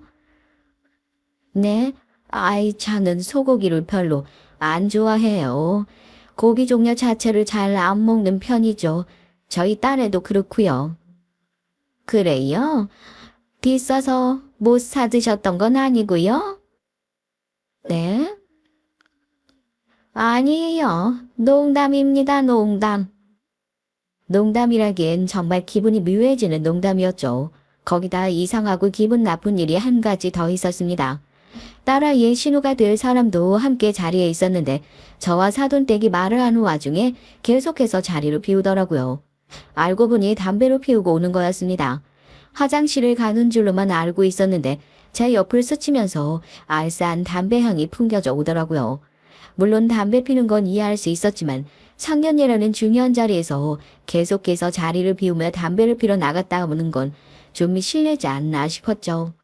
그래도 모르는 척하고 있었는데 갑자기 이런 말을 하면서 산통을 깨더라고요. 근데 우리 오빠한테 시집 왔으니 새언니도 참 복이 많은 것 같다. 안 그래, 엄마? 내가 어디서 보니까 사람마다 다 사주팔자라는 게 있대. 우리 새언니 팔자가 진짜 좋은 거지. 오빠 아내 되면 일 안 해도 되고 집에만 있으면 되잖아. 뭐 하는 거야? 그만 안 하니? 그래, 자중해라. 여기가 무슨 자리인데 그런 교養없는 말을 하고 있어? 그 사돈 죄송합니다. 얘가 요즘 말이 거치네요. 제가 바로 잡겠습니다. 아이, 예, 괜찮습니다. 이미 제 기분은 상해버렸지만 사돈 어른들이 계속 사과를 하니 넘어갔어요. 의사라고 들었는데 어떻게 공부도 많이 하고 똑똑한 사람이 이런 무리한 발언을 하나 싶었죠. 솔직히 제 딸도 미용실에서 정말 열심히 일하고 나름대로 손님들의 신뢰도 받으며 살아온 아이인데 왜 저런 말을 들어야 하죠? 딸아이의 상처도 상처지만 너무 화가 나더군요. 나중에 상견례장을 나오면선 정말 복잡한 기분이 되었습니다. 저기 네 신우란 사람 보통 얘기가 아닌 것 같던데. 아니 왜 그런 거니? 아, 엄마는 아까 정말 너무 놀랐다. 아니 의사식이나 드는 사람이 저런다니. 원래 좀 성격이 모난 데가 있어. 나도 윤기 씨한테 들은 건데 어렸을 때부터 자기 주장이 강하고 눈치가 없어서 할 말 못할 말 안 가리고 했대. 그래도 엄마 다행인 건 1년 후엔 미국 나가 살 거래. 남편이 미국 사람이라 지금도 한국이랑 왔다 갔다 한다고 하더라고. 그러니까 그때까지만 참으면 돼. 그러니? 아유, 그래도 그렇지. 엄마는 아까 기분이 많이 나빴다. 아유, 상견례장에서도 그러는데 너랑 둘이 있을 땐 얼마나 그러겠어. 원래 시집살이가 제일 힘들다잖아. 그래도 엄마 난 씩씩하게 잘해나갈 수 있어. 그러니까 나 믿고 맡겨줘. 내가 시댁 사람들 다 휘어잡을 수 있다니까. 엄마도 알잖아. 우리 집안에서 나만 할머니한테 할 말 못한 말 다 하고 산 거. 덕분에 할머니 구박 엄청 받긴 했지만 그러니까 너무 걱정하지 마. 모르겠다 엄마는. 결혼식이 진행되기 전까지 정말 내 딸을 그런 시누이가 있는 곳에 시집 보내야 하나 고민이 많이 들었어요. 저도 시집살이를 당한 입장에서 어쩔 수 없이 그런 생각이 들더라고요. 하지만 나중에 사위가 절 따로 찾아와서 무릎까지 꿇으며 대신 사과를 했습니다. 장모님 정말 죄송합니다. 제 동생이 너무 큰 실례를 범한 것 같아요. 제가 잘 단도리 했어야 됐는데 미처 그러지 못한 것 같습니다. 기분 상하셨다면 정말 죄송해요. 아니야, 솔직히 나도 감정이 상하긴 했지만 자네가 잘못한 일도 아니니 이자와 결혼을 물을 수도 없고 일단 사과 받은 걸로 할 테니까 자네가 대신 잘 중재를 해주게. 우리 딸 고생하지 않게 내가 부탁할게. 네, 꼭 그렇게 할게요, 장모님. 이날 사위가 절 안심시키는 말을 믿고 넘겼습니다. 사위는 딸이 시집살이 하지 않도록 반드시 자신이 중재하겠다고 했고 저도 사위만 믿겠다고 말했어요. 딸아이가 신혼여행을 갔다 와서 이젠 진짜 사위가 된 듬직한 사위와 집에 들러 제게 선물이며 이것저것 주고 갔을 땐 우리 딸이 정말 좋은 집에 시집 갔구나 하는 생각도 들었고요. 다른 건 몰라도 사위는 제게 정말 잘해줬습니다. 결혼 전 제게 첫 인사 왔던 날부터 제게 장모님 장모님 하며 깍듯하게 굴고 집에 뭐가 부족한 거 있으면 센스 있게 필요한 물건들을 사오곤 했거든요. 항상 제가 좋아하는 귤이며 딸기며 바리바리 싸들고 와선 건강이나 안부를 챙기곤 했습니다. 세상 더할 나위 없는 이쁜 사위였죠. 아이고 이렇게 번번이 안 사와도 된다니까 그러네. 손 무겁게 뭐하러 이런 걸 사와. 제가 사오는 게 마음이 편해서요. 저번에 보니까 장모님 딸기 되게 좋아하시더라고요. 전에 갈비찜 해주신 보답으로 드리는 거니까 대신 저 갈비찜 자주 해주세요. 아유 그럼 당연하지. 김서방 내가 자네 원하는 갈비찜 정도는 언제든지 해줄게. 딸아이 역시 옆에서 이걸 보며 저에게 아들이 또 하나 생긴 거 아니냐며 흐뭇해했죠. 그러다 몇 달 후 곧이어 딸아이가 너무나 기쁜 소식을 전해오며 완전히 마음이 놓였습니다. 엄마, 나 임신했어. 나도 이렇게 빨리 임신이 될 줄 몰랐는데 아무래도 신혼여행에서 생긴 것 같아. 내 안에 생명이 있다는 게 너무 신기한 거 있지? 얼른 이쁜 손주 안겨드릴게요. 아이고 세상에, 아유 이게 무슨 경사니. 그래도 임신 초기에는 조산기도 있고 하니까 몸 조심하고 있어야 돼. 알았지? 애 떨어지지 않게 너무 무리한 운동하지 말고. 전 딸아이의 임신도 기뻤지만 혹시나 임신 초기에 있을 조산도 걱정했어요.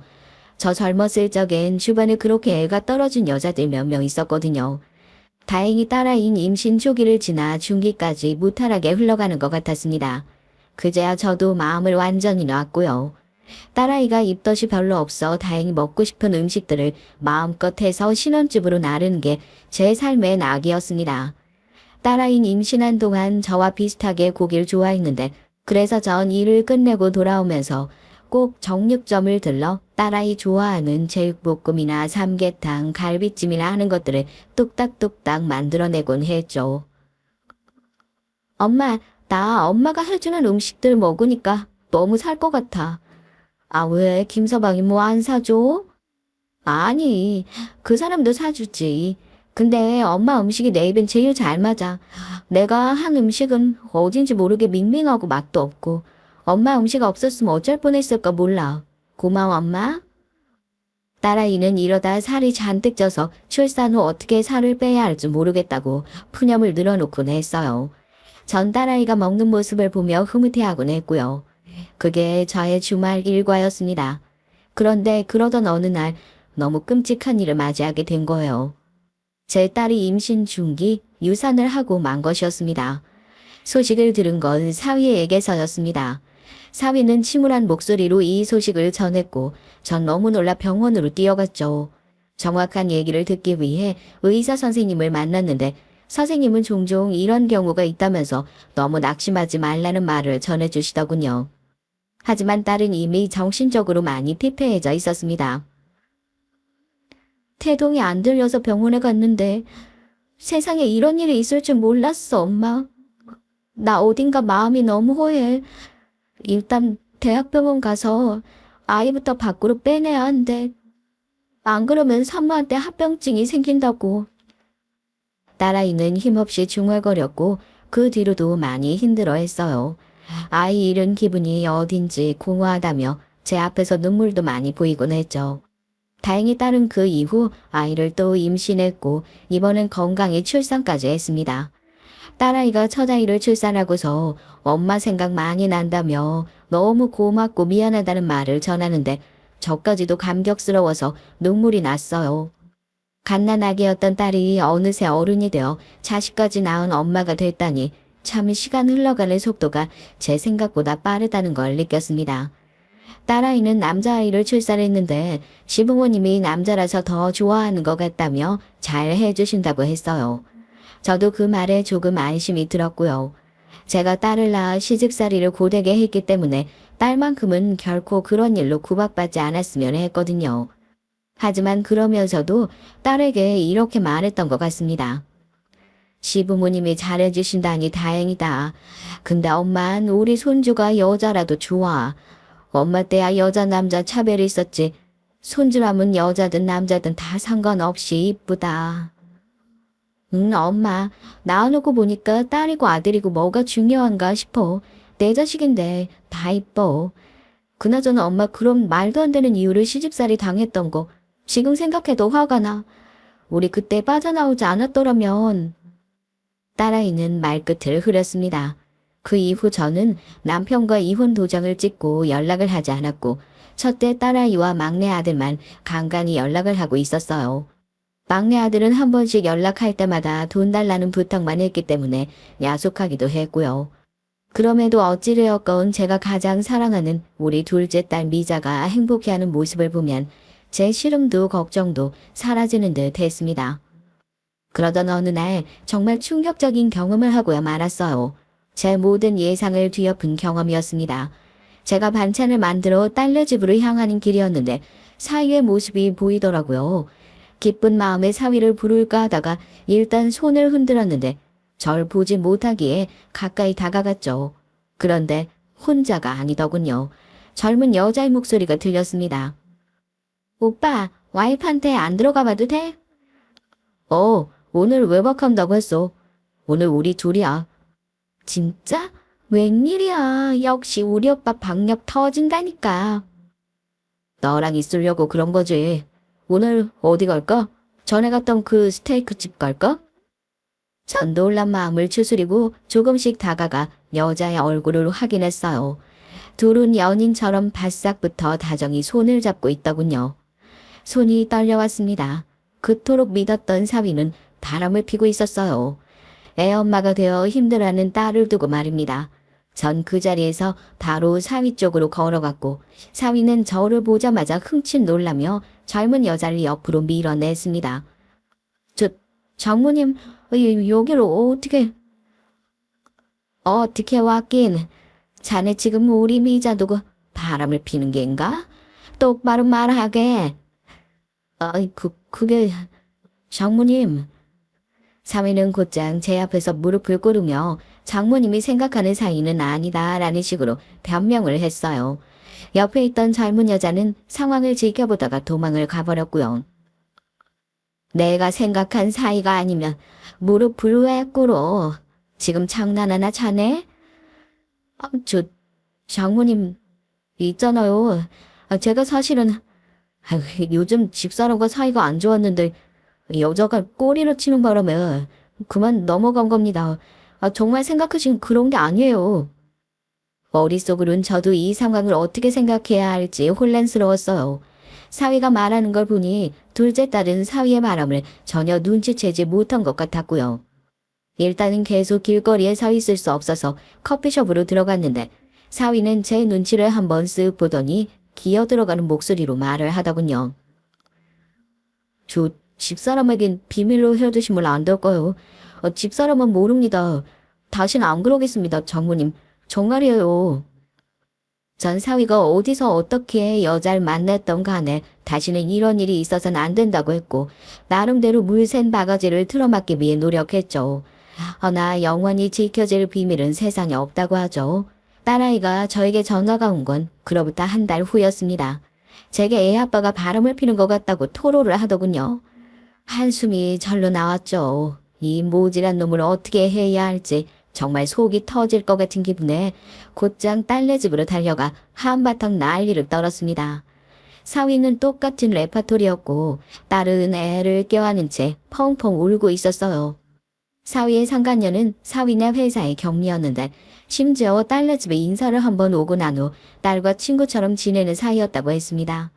그러니 배신감도 상당히 했던 거죠. 딸은 사위를 더 믿지 못하겠다며 이혼을 거론했습니다. 엄마, 나 저 사람이랑 못 살겠어. 한번 바람핀 놈을 어떻게 믿고 살아. 우리 애 생각해서라도 참아보려고 했는데 아니야. 우리 애한테 저런 아빠 만들어주고 싶지가 않아. 그런데 참 우스운 것이요. 제가 이날 무조건 딸의 이혼을 지지하고 찬성한 것이 아닌 애매한 태도를 취한 것이었어요. 저도 사위가 개차반이고 딸이 불행할 거라는 사실도 알고 있었지만 그 순간 바닥을 기며 앵앵대는 손주가 너무 불쌍한 겁니다. 아빠 없이 자랄 손주가요. 그래서 원하는 대로 해라 라고만 말하고 딸네 집을 나와버렸죠. 딸은 그날 이후 이혼을 선택한 것 같았지만 막상 그러지 않았습니다. 슬프게도 저와 같은 이유였어요. 엄마, 한 번만 봐주기로 했어. 딱 한 번만. 결의가 느껴지는 딸의 말이 얼마나 속상해했는지 모릅니다. 둘이 다시 그대로 산다는 소식을 듣고선 얼마나 사위를 야단치고 어르고 달래고 온갖 짓거리를 했는지 몰라요. 제발 마음만 잡고 살아달라고 눈물로 빌기도 했고요.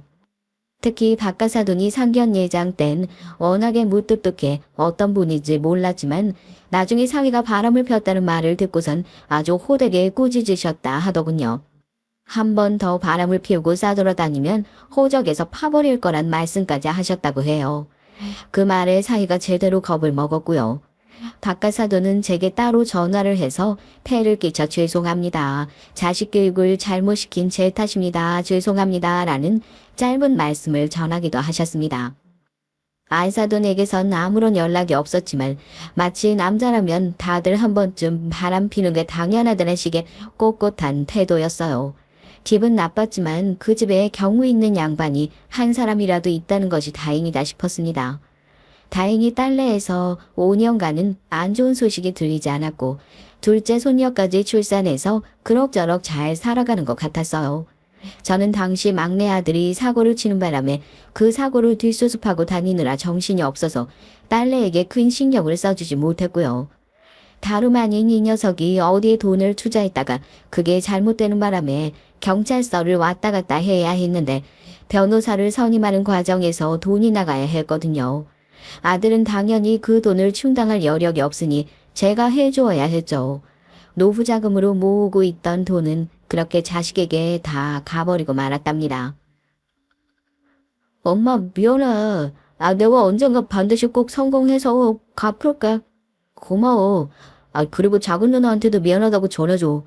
내가 작은 누나한테 돈 여러 번 빌렸거든. 그리고 이날 전 몰랐던 얘기를 알게 됐어요. 바로 막내 놈이 우리 딸 미자에게 돈을 여러 번 빌렸다는 사실을요.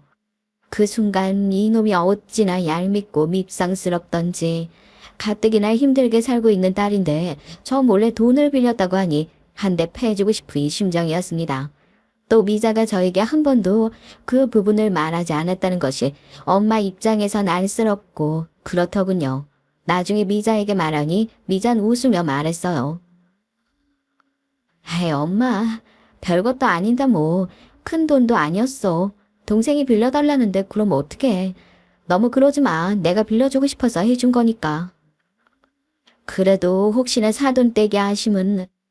아니야, 어머님 아셔도 아무 말씀 안 하셔. 좋은 분이야. 우리 착한 미자는 그런 식으로 또 무말하더군요. 그런데 그러던 어느 날 충격적인 사건이 일어났습니다. 운명처럼 딸아이 신우란 사람과 안싸돈이 나눈 뒷얘기를 듣게 된 거예요. 사실 그렇게 만나게 된 것도 어찌 보면 기막힌 우연이라 할 수 있는데요. 그날은 제가 백화점에서 청소하는 일을 구해 일을 하게 된 첫날이었죠. 딸 시집 보내는데 모아두었던 돈을 많이 쓴 터라 저도 노후를 위해선 청소하는 일을 구해야 했죠. 딸아이는 자신이 노후를 책임지겠다며 그러지 말라고 했지만 어디 그럴 수 있나요? 자식에게 민폐 끼치는 노인이 되고 싶진 않았습니다. 나이도 있겠다 지인의 소개로 어렵게 구한 자리라 나름 열심히 해야겠다고 각오를 다지고 출근을 했는데요. 백화점 화장실 휴지통을 비우기 위해 들어갔다가 사돈 어른을 만난 겁니다. 처음엔 사돈인지 모르고 있었는데 저를 먼저 아는 척을 하더군요. 어머 사돈, 여기서 다 만나네요. 아유 그나저나 어떻게 이런 우연이 다 있죠? 아유 그러게요. 아이 근데 옷을 보니까 청소부로 취직하신 거예요? 아이고 그 나이에 청소부 일까지 어떻게 하시려고 하세요? 나이 먹고 이런 일 하시면 관절 다 나가요. 아유 네 그래도 일하는 게 재밌어서 하고 있어요. 집에서 쉬면 오히려 몸만 더 쑤시더라고요. 참 우리 안싸도는 마음이 이렇게 넓으시다니까. 나중에 저희 집에 가정부 필요할 때 부를게요. 집이 워낙 넓어서 가정부 두고 사는데도 손이 더 필요할 때가 있거든요. 네? 솔직히 청소부로 마주쳤다는 게 조금은 창피했고 저절로 고개가 수그러졌습니다. 누가 봐도 청소부 옷을 입고 있으니 모를 리 없었고요. 그런데 안사돈은 이 틈을 놓치지 않고 저런 말을 하더군요. 아무리 그래도 사돈에게 자기 집 가정부 일을 해달라니 이게 말이 됩니까? 당황스러운 나머지 저도 반문을 하고 말았는데요. 그러자 안사돈은 물론 공짜로 해달라는 게 아니고 돈 드릴게요 라고 말하더니 나중에 또 만나자며 제 할 말만 하고 나가버리더군요. 어이가 없어서 몇 분을 벙쪄 서 있었던 것 같습니다. 그러나 다른 청소부와 교대 시간이 되어 옷을 갈아입고 백화점 밖으로 나가려고 했는데요. 잠깐 화장실에 들려 손이라도 씻고 가려고 화장실 안으로 들어갔는데 익숙한 목소리가 들리는 겁니다. 바로 안사돈과 딸아이 신우 목소리였어요. 엄마, 근데 아까 그분 청소부 옷 입고 마주쳤으니까 진짜 쪽팔렸겠다, 그지? 아유 그럼 아유 나도 아는 체 할까 말까 하다가 그래도 했다. 청소부 사돈이라니. 아유 왜 하필 그런 사람이 우리 집과 엮인 건지 진짜 싫다 싫어. 오빠가 그런 여자를 데리고 왔으니 어쩔 수 없지 뭐. 솔직히 엄마 선보라고 한 여자들 중 하나만 골랐어도 집안 넉넉했을 텐데. 그러게 말이다. 누구 탓을 하겠니? 아무튼 다신 마주치고 싶지 않더라. 심지어 옷에도 냄새도 나던데. 아우 여기 백화점 청소부들은 옷도 제대로 안 빠나 봐. 내가 민원이라도 넣어야겠어. 직원관리 도대체 어떻게 하는 건지. 그러니까 엄마 오늘은 내가 가서 백화점 담당자한테 따질게. 저런 사람이 청소부로 일하면 백화점 매상 확 떨어질걸. 걸어다닐 때 냄새나서 손님도 불쾌할 거 아니야.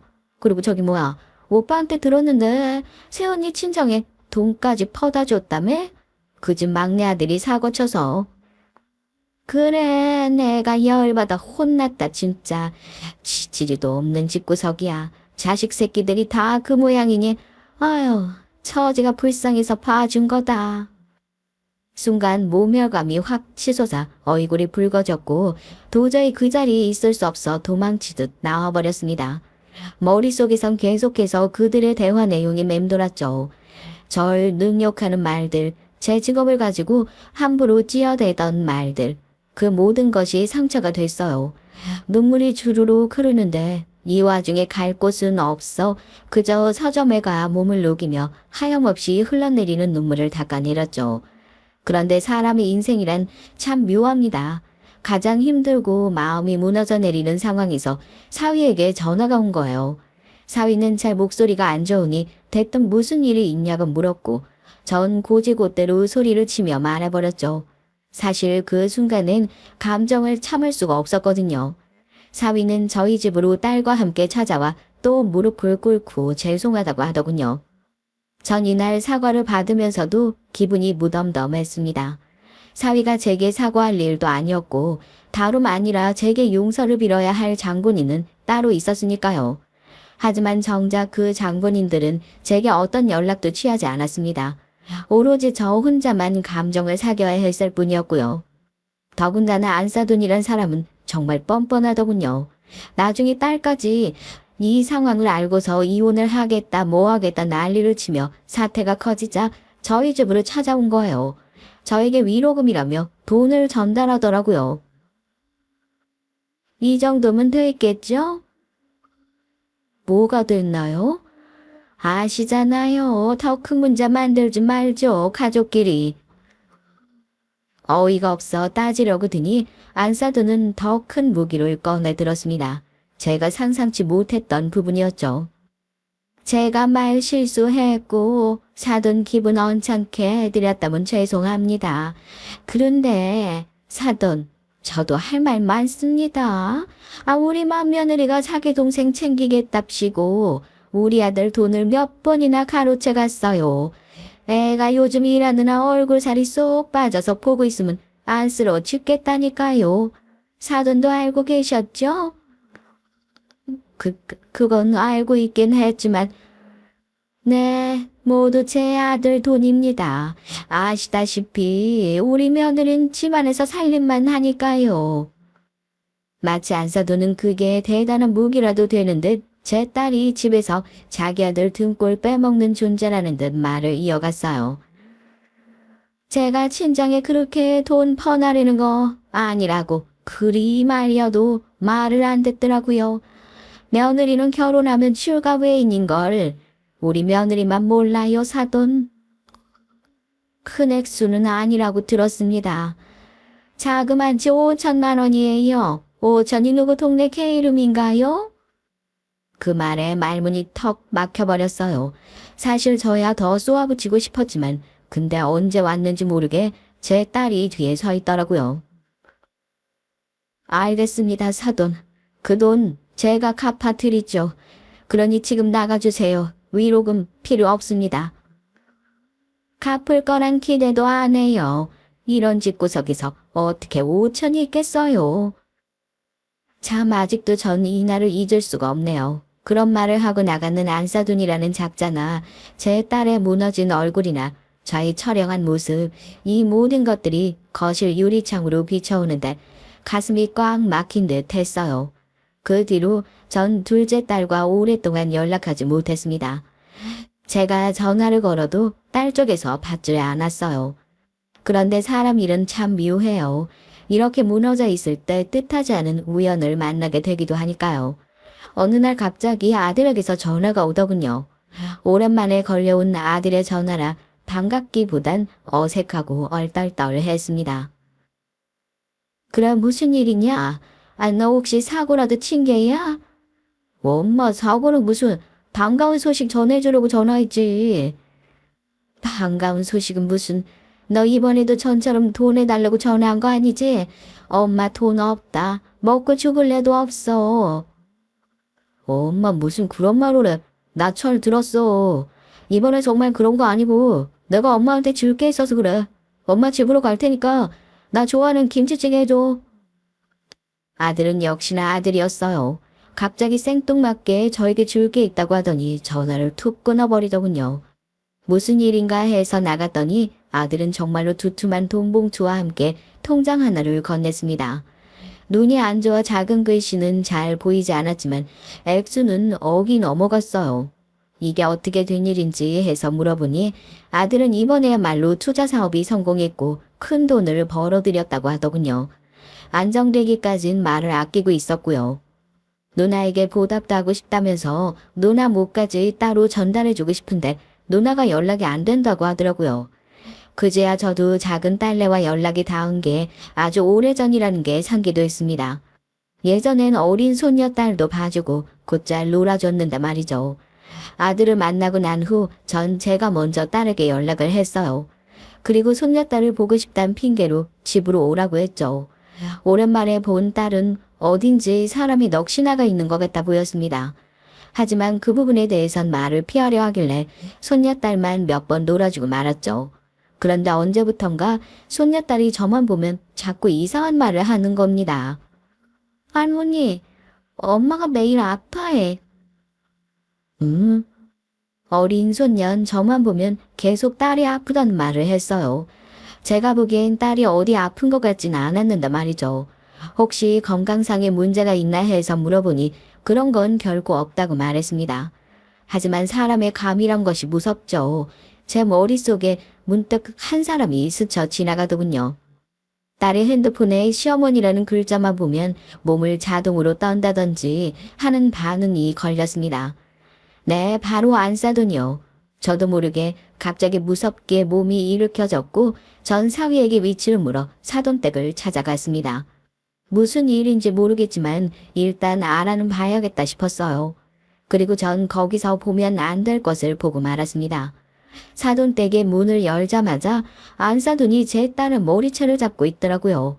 딸애는 비명을 지르며 제발 놔달라고 소리를 치고 있었고요. 그 순간 딸의 눈물 자국이 눈에 선연히 들어왔습니다. 사돈이란 여잔 가정부가 하는 말도 못 듣고 딸애에게 소리를 버럭 지르고 있었어요. 야 이년아, 너는 시녀야. 내 아들 시녀라고. 시녀 주제에 내조나 할 것이지. 어디서 애 둘 나왔다고 유세를 부리고 지랄이야. 야, 너 아직도 내 아들이 바람 한 번 핀 거 가지고 지랄더니 네가 잘했어 봐. 응? 내 아들이 그러겠어. 전 곧장 달려가 있는 힘껏 내려쳤습니다. 그리고 무슨 일이 일어났는진 기억이 드문드문 나요. 나이 70에 무슨 힘이 그리 있었겠냐마는 안사돈은 제게 뺨을 맞고 그대로 쓰러져 버렸고 전 딸애를 끌고 나왔습니다. 그러고 나선 모든 전말을 알게 됐어요. 딸애는 지금까지 엄청나게 무수한 가학적인 행위들을 당해왔던 겁니다. 사위란 놈은 계속해서 바람을 피워댔고 딸아이가 시어머니에게 사위의 그런 행동을 막아달라 하면 저런 식으로 머리채를 잡았다고 해요.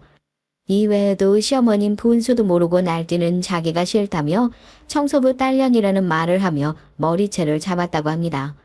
나중엔 시어머니가 너무 무서워서 도망을 칠 의지도 잃었다고 해요. 그 말을 듣는데 몸이 부서질 듯 아파오더군요. 제가 겪었던 일, 아니 그보다 더 심한 일을 딸아이가 또 겪는 것이니까요. 전 바로 딸아이가 지금까지 모아놨던 증거를 바탕으로 법적 소송을 걸었고 최고의 변호사를 선임했습니다. 막내 아들이 흔쾌히 도와줬고요. 미자야, 엄마는 있잖아. 신이 있다면 반드시 그 못된 짐승 같은 놈들 반드시 벌받게 해줄 거라고 생각해. 정말이야. 응, 엄마. 고마워. 엄마가 없었으면 어쩔 뻔했는지. 엄마한테 너무 고맙고 미안해. 정말 다행스럽게도 하늘은 저희 편을 들어주었습니다. 가학적인 행위를 일삼았던 사돈은 법적 처벌을 무섭게 받았고 이혼 소송에서도 위자료를 받았어요. 물론 딸아이의 정신적 피해 보상이 되기엔 너무나 작은 액수였지만요. 요즘은 딸아이의 정신건강을 위해 막내 아들이 준 돈으로 전원주택을 사 그곳에 들어가 살고 있습니다. 부디 딸아이가 완쾌하길 바랄 뿐이에요. 또 우리 손주들 역시 마음의 상처를 잘 극복하길 바랍니다.